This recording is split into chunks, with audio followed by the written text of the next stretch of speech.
श्रोतेहो नमस्कार. ऐसी अक्षरे रसिके या कार्यक्रमामध्ये आजपासून सुरू करत आहोत नवीन मालिका मुळारंभ. आजच्या पहिल्या भागात ऐकूया मराठी मुद्रणाचा मुळारंभ हा सुशांत देवळेकर यांचा लेख. 15व्या शतकात एक नवं तंत्रज्ञान युरोपमध्ये फोफावलं. या तंत्रज्ञानाने एका नव्या युगाचा पाया घातला असं म्हणतात. हे तंत्रज्ञान म्हणजे अक्षरांचे सुटे खिळे जुळवून छापणं. मुद्रणाची म्हणजे छपाईची वेगवेगळी तंत्र जुन्या काळापासून उपलब्ध आहेत. ठोकळ्यांनी, ठशांनी, छाप्यांनी ठसे, शिक्के, छापे उमटवणं हेही मुद्रणच. लाकडी ठोकळ्यांवर चित्र किंवा मजकूर कोरून त्या ठोकळ्यांनी छापण्याची कला चीनमध्ये आधीपासूनच प्रचलित होती. अक्षरांचे सुटे खिळे तयार करण्याचा प्रयोगही तिथे झाला. पण युरोपात हे तंत्र 15व्या शतकात पसरलं. गुटेनबर्गने हे तंत्र वापरून बायबल छापलं. हे मुद्रणाचं तंत्र युरोपभर पसरलं. मुद्रण यंत्रांनी युरोपात संपर्क क्रांतीच घडवली. हे क्रांती घडवणारं यंत्र भारतात योगायोगानेच पोहोचलं. ॲबेसिनियाच्या राजाने पोर्तुगालच्या राजाला पत्र लिहून एक मुद्रण यंत्र आणि त्यासह मुद्रक पाठवण्याची विनंती केली. बऱ्याच वेळाने ही मागणी मान्य होऊन एका जहाजातून मुद्रण यंत्र आणि मुद्रण करणारा कारागीर हे ॲबेसिनियाकडे निघाले. तेव्हा सुएझचा कालवा नव्हता, त्यामुळे केप ऑफ गुड होपला वळसा घालून जहाज गोव्याच्या किनाऱ्याला लागलं. तो दिवस होता 6 डिसेंबर 1556.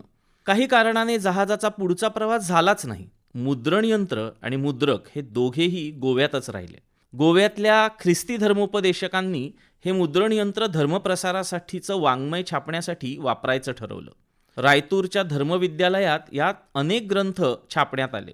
ख्रिस्ती धर्म स्वीकारलेल्या भारतीयांना ख्रिस्ती धर्माचं ज्ञान त्यांच्या भाषेतून द्यायला हवं ही जाणीव धर्मोपदेशकांना होती.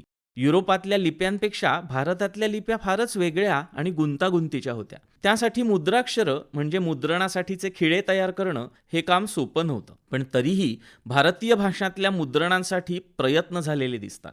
पोर्तुगालहून मुद्रण यंत्र घेऊन आलेल्या चमूत जुआव गोन्साल्विस नावाचा एक लोहार काम करणारा कारागीर होता. त्याने मलबारी लिपीत मुद्राक्षरं तयार केली आणि दौत्रिना क्रिस्ता नावाचं ख्रिस्ती धर्मतत्वाची ओळख करून देणारं पुस्तक मलबारी लिपीत छापता आलं.